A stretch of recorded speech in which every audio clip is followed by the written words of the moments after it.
P Anand గారు వచ్చి మొదటి ప్రసంగాన్ని వారు కొద్ది నిమిషాలు వారు మనకు దేవుని యొక్క సందేశాన్ని వినిపించాలని సమయాన్ని వారికి అప్పగిస్తున్నాను. దేవుని సన్నిధిలో దేవుని యొక్క మాటలు శ్రద్ధగా విందాము.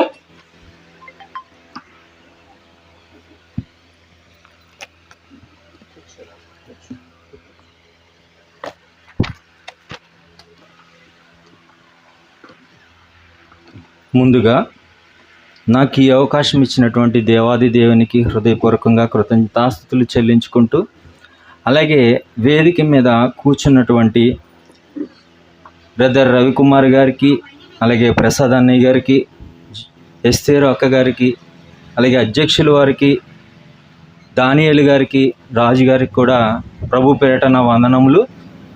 అలాగే కూర్చున్నటువంటి సహోదరి సహోదరులందరికీ కూడా మన రక్షకుడైన యేసుక్రీస్తు నామములో వందనాలండి.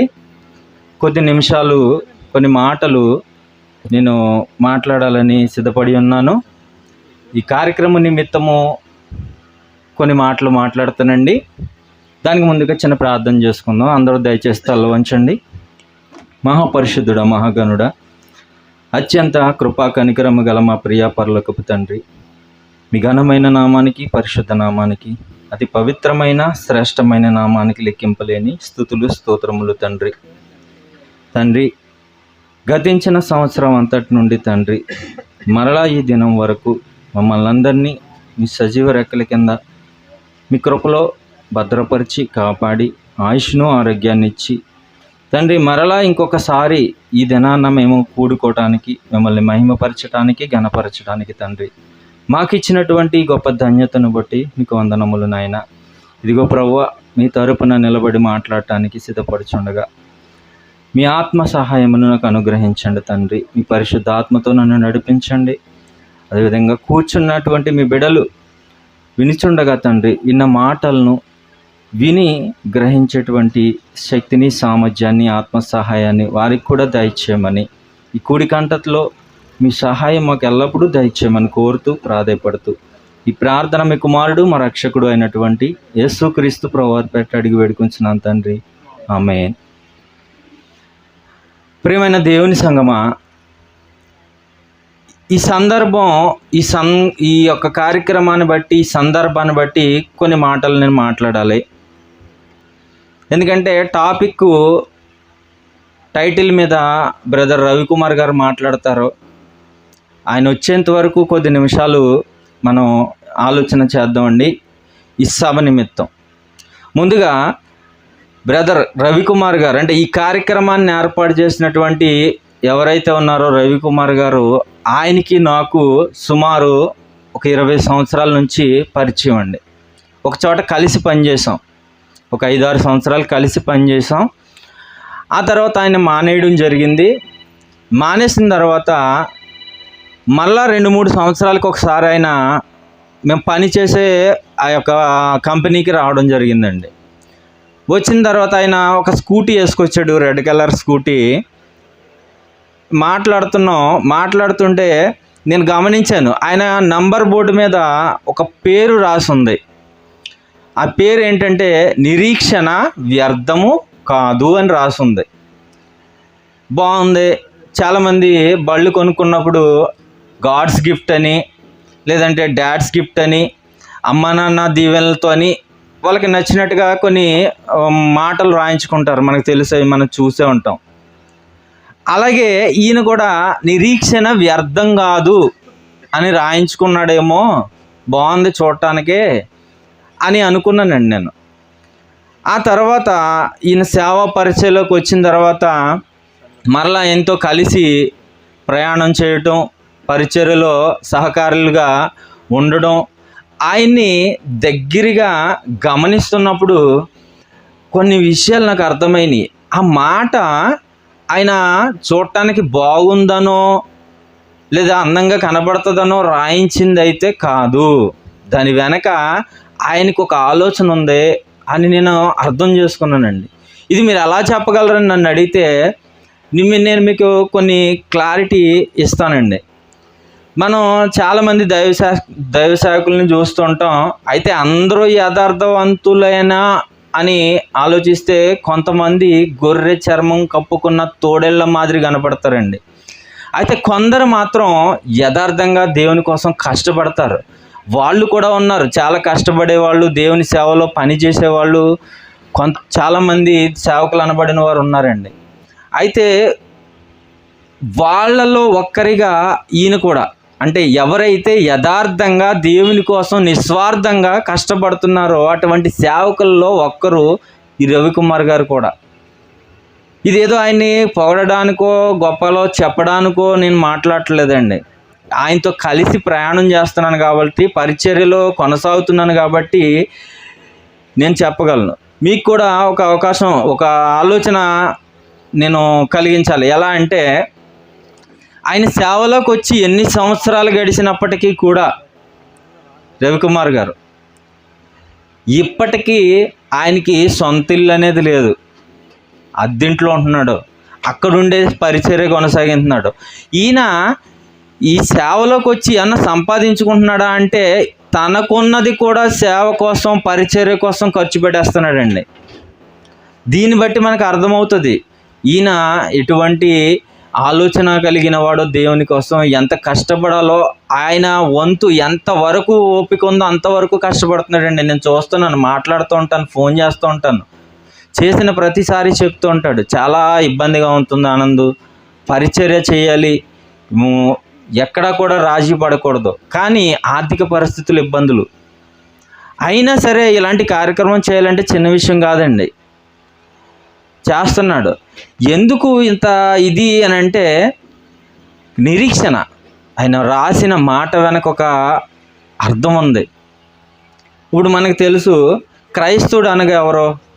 క్రీస్తును ధరించినవాడు, అలాగే క్రీస్తును పోలి నడుచుకునేవాడు క్రైస్తవుడు అనగా. క్రీస్తును మాదిరిగా పెట్టుకుని అనేకులకు కనపడువాడు నిజమైన క్రైస్తవుడు. ఆయన బ్రతుకులో మనకు అర్థమవుతుంది ఆయన ఎటువంటి వాడు అనేది. ఆయన ప్రవర్తనలో మనం గమనించవచ్చు ఆయన ఎటువంటి వాడు. పౌలు గారు కొరింథీ పత్రికలో 11వ అధ్యాయంలో మాట్లాడుతూ ఏమంటాడండి? మొదటి వచనంలో, నేను క్రీస్తును పోలి నడుచుకున్నట్లు మీరు నన్ను పోలి నడుచుకొనుడి. క్రీస్తును పోలి నడుచుకోవడం అని అంటే మనకి ప్రత్యక్షంగా ప్రభు కనపడ్డు. మరి ప్రభువుని ఎక్కడ చూస్తాం? మనం వాక్యంలో చూస్తాం. ప్రకటన గ్రంథంలో కూడా చివరి 19వ అధ్యాయంలో అనుకుంటా ఒక మాట ఉంటుంది, దేవుని వాక్యము అను నామము ఆయనకు పెట్టబడి ఉన్నది అని.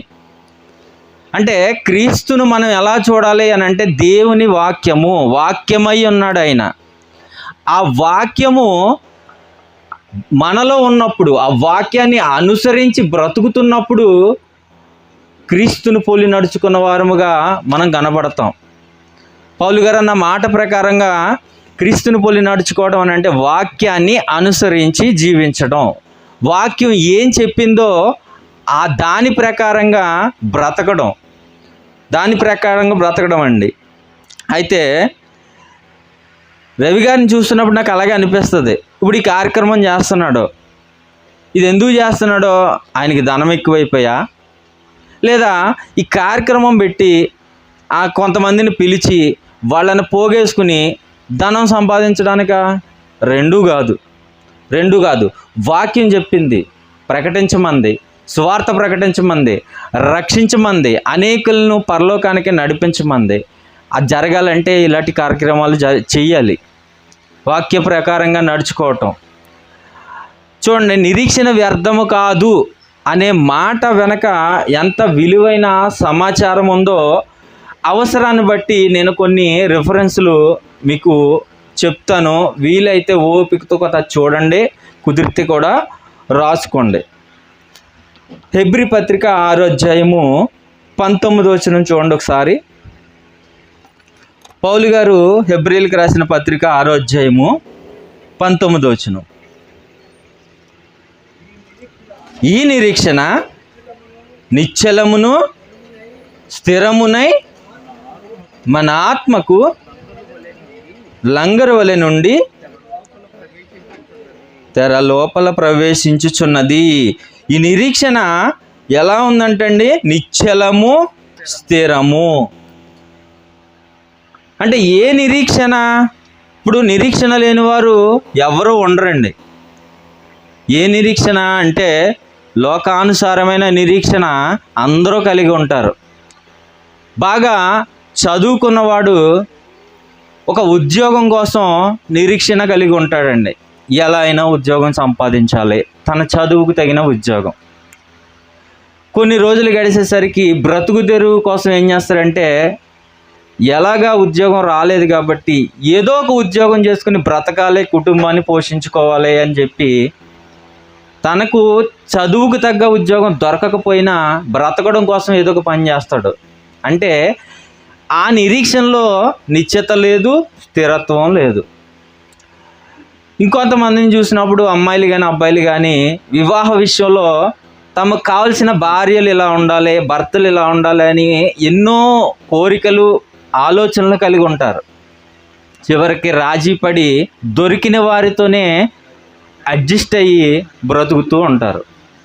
ఆ నిరీక్షణలో కూడా నిశ్చయత లేదు, స్థిరత్వం లేదు. అలాగే కొంతమందికి పిల్లలు కావాలి. పిల్లల కోసం ఎన్నో ప్రయత్నాలు చేస్తారు. వారికి ఉన్నటువంటి ఆరోగ్య సమస్యలను బట్టి పిల్లలు కలగకపోయేసరికి ఎవరినైనా దత్తత తీసుకోవటం, లేకపోతే బంధువుల్లో నుంచి ఎవరినైనా పెంచుకోవటం చేస్తూ ఉంటారు. అక్కడ కూడా నిరీక్షణలో నిశ్చయత లేదు, స్థిరత్వం లేదు.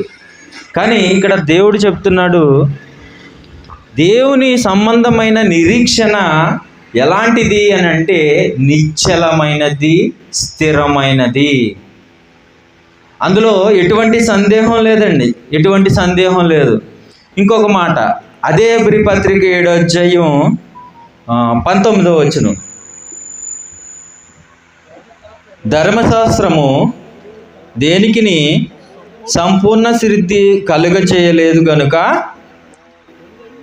ముందు ఇవ్వబడిన ఆజ్ఞ బలహీనమైనందునను నిష్ప్రయోజమైనందునను అది నివారణ చేయబడి ఉన్నది. అంతకంటే శ్రేష్టమైన నిరీక్షణ దాని వెంట ప్రవేశపెట్టబడెను. నిరీక్షణ ఏంటంటే శ్రేష్టమైన నిరీక్షణ. అంటే శ్రేష్టమైన నిరీక్షణ, నిరీక్షణ దేవుని యందు ఉండేటువంటి నిరీక్షణ శ్రేష్టమైనది అని చెప్తుందండి బైబిల్. ఈ లోకంలో దేని విషయమైనా సరే నిరీక్షణ కలిగి ఉన్నా అది వ్యర్థమే. ఒకవేళ మనం ఏదైనా ఒక ఆలోచన కలిగి ఎదురు చూసి దాన్ని సంపాదించుకున్నప్పటికీ కూడా అది ఎంతకాలం ఈ భూమి మీద మనం బ్రతికున్నంత కాలమే. ఆ తర్వాత ఆ నిరీక్షణ మనకి ఉపయోగపడదు. అంటే ఈ భూమి మీద బ్రతికినంత వరకే తప్ప తర్వాత దాని వలన ఎటువంటి ప్రయోజనం ఉండదు. అది లోక సంబంధమైన నిరీక్షణ అయితే కనుక. కానీ దేవుని సంబంధమైన నిరీక్షణ శ్రేష్టమైనది. అది ఈ లోకంలోనే కాదు, పరలోకంలో కూడా నిత్య జీవాన్ని అనుగ్రహించేది. మీకు అర్థం కావాలి, నిరీక్షణ వ్యర్థము కాదు అని ఆయన మాట రాశాడు అని అంటే ఆ నిరీక్షణ యొక్క గొప్పతనం. నిరీక్షణ నిశ్చలమైనది, స్థిరమైనది, శ్రేష్టమైనది కూడా, ఎంతో శ్రేష్టమైనది. అలాగే పేతురు గారు రాసిన మొదటి పత్రిక 1వ అధ్యాయం 3వ వచనం, మన ప్రభువు యేసుక్రీస్తు తండ్రి అయిన దేవుడు స్తుతింపబడునుగాక, మృతుల్లో నుండి యేసుక్రీస్తు లేచుట వలన జీవముతో కూడిన నిరీక్షణ మనకు కలుగునట్లు. చూడండి, జీవముతో కూడిన నిరీక్షణ అంటే ఈ నిరీక్షణలో ఏముంది అంటే జీవముంది. చిన్న విషయం కాదండి నిరీక్షణ కలిగి ఉండడం అని అంటే, జీవముతో కూడిన నిరీక్షణ. అలాగే రోమపత్రిక 8వ అధ్యాయము 24-25 వచనాలు చూడండి. 24 వచనంలో, ఏలయనగా మనము నిరీక్షణ కలిగిన వారమై రక్షింపబడితిమి. అంటే నిరీక్షణలో ఏముంది అని అంటే రక్షణ ఉంది. నిరీక్షణలో ఏముంది అని అంటే రక్షణ ఉంది. నిరీక్షణలో ఏముంది అని అంటే జీవము ఉంది. నిరీక్షణ శ్రేష్టమైనది, నిరీక్షణ స్థిరమైనది, నిశ్చలమైనది. యోహాను పత్రికలో కూడా పవిత్రత కలిగినది అని ఉంటుందండి. యోహాను గారు రాసిన మొదటి పత్రిక 3వ అధ్యాయం 3వ వచనం 3:3 ఆయన యందు ఈ నిరీక్షణ పెట్టుకొనిన ప్రతి వాడును ఆయన పవిత్రుడై ఉన్నట్టుగా తన్ను పవిత్రునిగా చేసుకొనెను. అంటే ఒక నిరీక్షణ కలిగి ఉన్నప్పుడు దేవుని యందు ఎలా ఉండాలి, దేవుడు ఎలా ఉన్నాడు, ప్రభు ఎలా ఉన్నాడు, పవిత్రుడుగా ఉన్నాడో ఆయనలా మనము కూడా పవిత్రంగా ఉండాలి. అంటే నిరీక్షణలో ఏముంది అని అంటే పవిత్రత ఉంది, నిరీక్షణలో పవిత్రత ఉంది, నిరీక్షణలో రక్షణ ఉంది. నిరీక్షణ శ్రేష్టమైనది, నిశ్చలమైనది, స్థిరమైనది. అటువంటి నిరీక్షణ జీవితం చాలా అవసరము ఒక క్రైస్తవుడికి. అయితే నేను తొందరగా ముగిస్తానండి, రవికుమార్ గారు వచ్చినట్టున్నారు. అటువంటి నిరీక్షణ మనం పొందుకోవడం అంత సులభమా అంటే అటువంటి నిరీక్షణని మనం అంత సులువుగా సంపాదించుకోవచ్చా, అంత ఈజీగా మనం దాన్ని పొందుకోగలమా? నిరీక్షణే కదా, నిరీక్షించడమే కదా అంటున్నారు. ఆ నిరీక్షణ అంత ఈజీయా అని అనిపిస్తే చూడండి, రోమపత్రిక 5వ అధ్యాయము 2, 3, 4 వచనాలు. మరియు ఆయన ద్వారా మనము విశ్వాసము వలన ఈ కృపయందు ప్రవేశము గలవారమై అందులో నిలిచి ఉండి దేవుని మహిమను గూర్చిన నిరీక్షణను బట్టి అతిశయపడుచున్నాము. అంతేకాదు శ్రమ, ఓర్పు, పరీక్ష నిరీక్షణను కలగజేయనని ఎరిగి శ్రమల యందు అతిశయపడుదుము. చూడండి, ఈ నిరీక్షణను మనం సంపాదించుకోవాలి, అటువంటి నిరీక్షణ మనం కలిగి ఉండాలి. అయితే అది అంత సులభమా అంటే కాదు. ముందు శ్రమలు వస్తాయి. శ్రమలు వచ్చినప్పుడు ఏం కలిగి ఉండాలంట? ఓర్పు కలిగి ఉండాలంట. సరే, ఓర్చుకుంటే మరలా ఏముందంట? పరీక్ష ఉందంట. ఆ పరీక్ష తర్వాత ఆ నిరీక్షణను మనం పొందుకోగలమంట. అంటే ముందు శ్రమలు వస్తాయి, ఆ శ్రమల్లో పాస్ అయితే పరీక్షలు ఉంటాయి, ఆ పరీక్షలో పాస్ అయితే నిరీక్షణ. అంటే అంత ఈజీ కాదండి ఒక దేవుని యందు నిరీక్షణ కలిగి ఉండటం అని అంటే. ఆ శ్రమలు తట్టుకోవాలి, పరీక్షల్లో పాస్ అవ్వాలి, ఇవన్నీ పాస్ అయ్యి అన్నీ నిలబడగలిగితేనే అటువంటి నిరీక్షణను మనం సంపాదించుకోగలదు అండి. అయితే అటువంటి నిరీక్షణ కోసం కష్టపడాలా అంటే ప్రయాసపడాలని తిమోతి పత్రికలో పౌలు గారు చెప్తాడు. ప్రయాసపడాలి, ఆ నిరీక్షణ విషయమై ప్రయాసపడాలని చెప్తారండి. ఏమండి, అటువంటి నిరీక్షణ, ఆ ప్రయాస ఈరోజు ఆయన జీవితంలో నేను చూస్తున్నానండి, రవి గారి జీవితంలో. ఎందుకంటే నిరీక్షణ వ్యర్థం కాదు. ఇంకొక విషయం అండి, ఆయన ఫేస్బుక్ పేజ్ ఒకటి ఉంటుంది, నిరీక్షణ స్వరము అని ఒక ఫేస్బుక్ పేజ్ ఓపెన్ చేసి ఆయన అందులో ప్రసంగాలు పెడుతూ ఉంటాడు ఆయన. అలాగే పాటలు, పత్రికలు ప్రింటింగ్ చేసి పంచుతూ ఉంటాడండి ఆయన. నిరీక్షణ స్వరము, నిరీక్షణ గీతములనే పాటలు. చూడండి, ఒక నిరీక్షణ అనేది ఎంత అవసరమో మనిషికి, దేవుని యందు భయభక్తులు కలిగి జీవించే ఒక క్రైస్తవ జీవితానికి ఎంత అవసరమో ఆయన బ్రతుకులో, ఆయన ప్రవర్తనలో, ఆయన పనుల్లో మనకు చూపిస్తున్నాడు. అందుకే నేను ఆయన దగ్గరగా చూసినప్పుడు అనిపిస్తుంది, ఎంత శ్రమ పడాలా అంటే నిరీక్షణ కలిగి ఉన్నవాడికి ఈ శ్రమలు ఉంటాయి, ఇంత ప్రయాస ఉంటుంది, అందులో నిలబడాలి, ఓర్చుకోవాలి, తట్టుకోవాలి. సరే అండి, మళ్ళీ ఇంకొక ఆలోచన, నిజంగా అంత అవసరమా? ఒకవేళ నిరీక్షణ లేకపోతే దేవుడు పరలోకం ఇవ్వడం మనకి? నిరీక్షణ లేకపోతే పరలోకం చేరమా? చూడండి ఒక మాట, ఎఫెసీ పత్రిక, పౌలు గారు ఎఫెసీలకు రాసిన పత్రిక 2వ అధ్యాయము 12వ వచనం. ఆ కాలమందు ఇశ్రాయేలుతో సహపౌరులు కాక పరదేశులను, వాగ్దాన నిబంధన లేని పరజనులను, నిరీక్షణ లేని వారును లోకమందు దేవుడు లేని వారునై ఉండి క్రీస్తుకు దూరస్తులై ఉంటురని మీకు జ్ఞాపకము చేసుకొనుడి. మీరు జ్ఞాపకము చేసుకొనుడి అంటే నిరీక్షణ లేని వారు ఎవరికి దూరస్తులు అని మనకి బైబిల్ చెప్తుందండి? క్రీస్తుకు దూరస్తులు. అంటే క్రైస్తవుడిగా నేను బాప్తిసం పొందుకున్నాను, నేను రక్షణ పొందుకున్నాను, నాకు పరలోకం గ్యారంటీ అని అంటే కాదు. నిరీక్షణ ఉందా? నిరీక్షణ కలిగి ఉన్నామా? ఒకవేళ ప్రభువు కోసం, పరలోకము కోసం, నిత్య జీవం కోసం నిరీక్షణ లేకుండా నేను రక్షణ పొందేసుకున్నాను, నేను బాప్తిసం పొందేసుకున్నానని బ్రతికితే ఏమన్నాడండి? క్రీస్తుకు దూరస్తులే. అంటే నిరీక్షణ అనేది మనకి చాలా చాలా అవసరం. మనకి ఎదురు చూడాలి, ఆలోచించాలి. ఆ నిరీక్షణ జీవితం ఉన్నప్పుడు, ఆ నిరీక్షణలో ఉన్నప్పుడు పని చెయ్యాలి అనే ఆలోచన పుడుతుంది. దేవుని పనిలో ముందుకెళ్ళాలి అనే కోరిక కలుగుతుందండి. కుదురుగా ఉండలేరండి.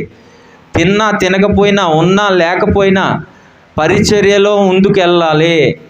నేను పని దేవుని కోసం నేను కష్టపడాలి, అది సంపాదించుకోవాలి, ఎలా అయినా దాన్ని సాధించాలి. చూడండి, ఒక చదువుకునే ఒక విద్యార్థి ఒక టార్గెట్ పెట్టుకుంటాడు.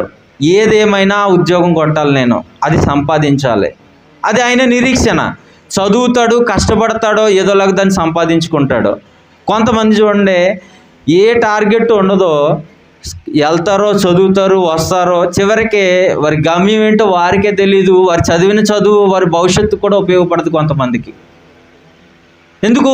వారికి ఆలోచనే లేదు, ఒక టార్గెటే లేదు. ఏం చదవాలో, ఏం చదవకూడదో, ఎక్కడ మనం ఏ ఉద్యోగం సంపాదించుకోవడానికి ఏది ఇది అవ్వాలనేది ఏ ఆలోచన ఉండదండి. అలాగే రక్షణ పొందేసుకున్నాం, బాప్తిసం తీసేసుకున్నాం, మానకుండా చర్చికి వెళ్ళిపోతున్నాం, ఆదివారం ఆరాధనకి వెళ్ళిపోతున్నాం, కానుకేసేస్తున్నాం, కాసేపు కూర్చుని వచ్చేస్తున్నాం అంటే అది కూడా వ్యర్థమే. నిరీక్షణ ఉందా? నిత్య జీవాన్ని పొందుకోవాలనే ఆలోచన ఉందా? దానికోసం ఏం చేయాలో అని తెలుసుకోవాలనే కుతూహలం, ఆ కోరిక ఉందా?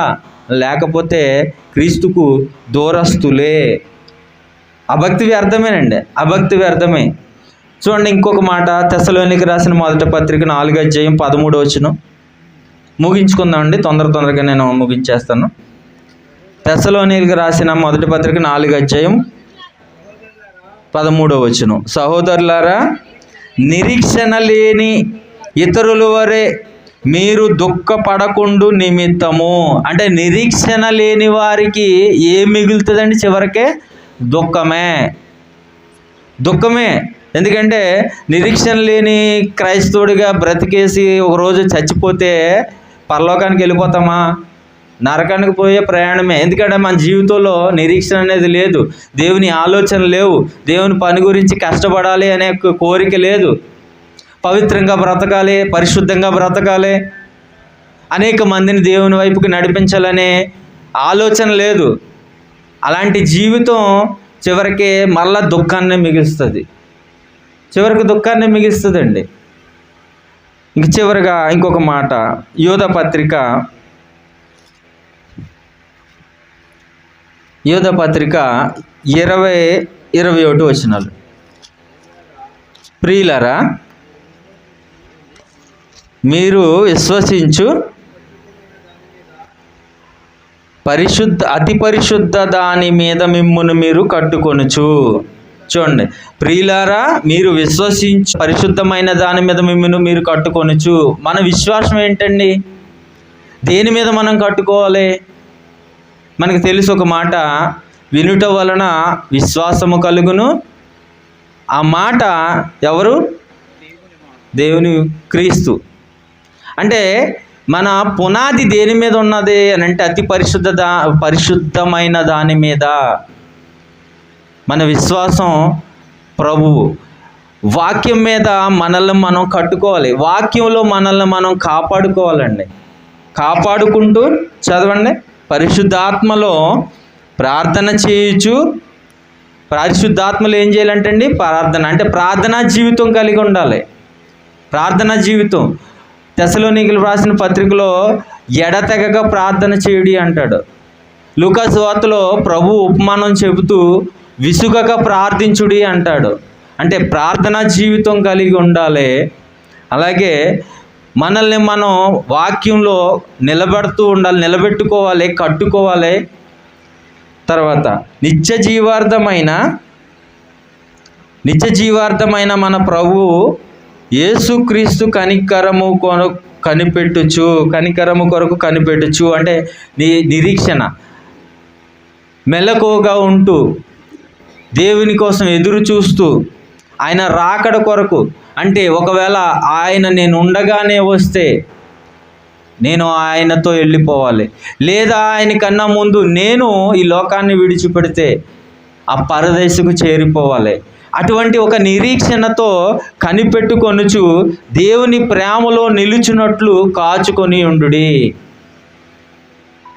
అదేనండి, లోకానికి ఆకర్షితులు అవ్వకుండా ఎప్పటికప్పుడు దేవుని ప్రేమతో మనల్ని మనం కాపాడుకుంటూ, అంటే ఆయన ప్రేమ మన ఎడల ఉండునట్లు జాగ్రత్త కలిగి ప్రభు ఈ లోకానికి వచ్చినప్పుడు, లేదా మనం ఈ లోకాన్ని విడిచిపెట్టినప్పుడు ఆ ఎత్తబడే గుంపులో మొదటి వరుసలో ఉండాలి నేను అనే ఒక ఆలోచన ఉండాలండి.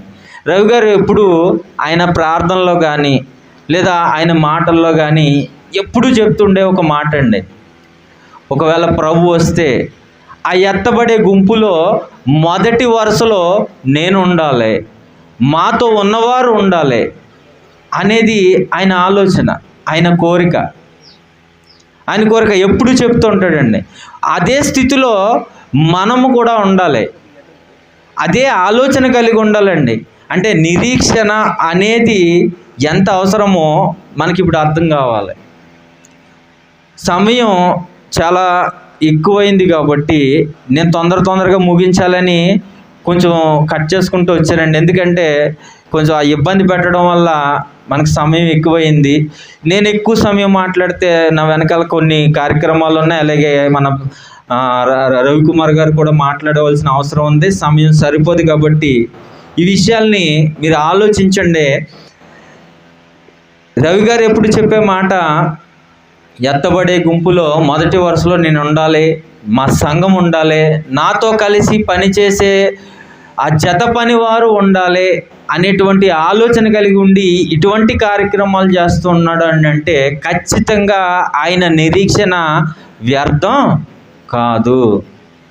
అదేనండి, నిరీక్షణ వ్యర్థం కాదు అని ఒక మాట రాయించుకున్నాడో అది అందం కోసం కాదు, కానీ ఆయన జీవితంలో ఆ మాటను చూపిస్తున్నాడు, ఆయన బ్రతుకులో ఆ మాటను చూపిస్తున్నాడండి. నేను గమనించాను, నేను చూస్తున్నాను ఆయన పడుతున్న కష్టం ఏంటి, ఆయన బాధలు ఏంటి, ఆయన ఇబ్బందులు ఏంటి. ఎక్కడ కూడా దేవుని పనికి మాత్రం ఆటంకం కలగనివ్వలేదండి. ఆయనకి ఆరోగ్యం బాగోకపోయినా సరే పని ఆగనివ్వడు ఆయన. అటువంటి స్థితిలో మనము కూడా ఉండాలని కోరుకుంటూ ఈ నా మాటలు ముగిస్తున్నానండి. చిన్న ప్రార్థన చేసుకుందాం. మహాపరిశుద్ధుడా, మహాగణుడా, ఇంతవరకు తండ్రి కొద్ది మాటలు నాకు ఇచ్చినటువంటి సమయాన్ని బట్టి నాయన మాట్లాడటం జరిగింది. తండ్రి, ఈ నిరీక్షణ ఎంత విలువైనదో అవసరమైనదో తండ్రి మీ మాటల ద్వారా, మీ గ్రంథం ద్వారా మేము నేర్చుకున్నాం. మీ అందు నిరీక్షణ కలిగి ఉంటే ఆ నిరీక్షణ నిశ్చలమైనది, స్థిరమైనది తండ్రి, ఎంతో శ్రేష్టమైనది. ఆ నిరీక్షణలో రక్షణ ఉంది, జీవం ఉంది తండ్రి, పవిత్రత ఉంది ప్రభు. అటువంటి నిరీక్షణ మా జీవితాల్లో మేము కలిగి ఉండాలి ప్రభువా. ఎటువంటి పరిస్థితుల్లోనూ నైనా విశ్వాసం కోల్పోక, ఈ లోకంలో పడిపోక మమ్మల్ని మేము నైనా మీ వాక్యం ద్వారా తండ్రి నిలబెట్టుకుంటూ కాపాడుకుంటూ తండ్రి మీ పనిలో ఉంటూ తండ్రి మీరు ఈ లోకానికి వచ్చినప్పుడు తండ్రి నైనా ఆ ఎత్తబడే గుంపులో మేము కూడా ఉండులాగున నాయన మమ్మల్ని అందరినీ తండ్రి మీ వాక్యం ద్వారా బలపరచమని ఈ కార్యక్రమం ద్వారా తండ్రి మాటలు నాయన మాకు అందించినందుకు మీకు మరొకసారి తండ్రి వందనాలు తెలియజేసుకుంటూ, ఇదిగో తండ్రి నా తర్వాత జరగబోయే ప్రతి కార్యక్రమంలోనూ అలాగే తండ్రి మా సహోదరులు తండ్రి రవికుమార్ గారు నాయన మాట్లాడుతుండగా తండ్రి ఆయన యందు కూడా మీరుండి ఈ కార్యక్రమం అంతా తండ్రి మీకు మహిమకరముగాను మా అందరికీ తండ్రి దీవెనకరముగాను జరిగించమని ఈ చిన్న ప్రార్థన మీ కుమారుడు మా రక్షకుడు అయినటువంటి యేసుక్రీస్తు వారి పేరట అడిగి వేడుకొచ్చిన తండ్రి. ఆమేన్. వందనాలండి అన్న.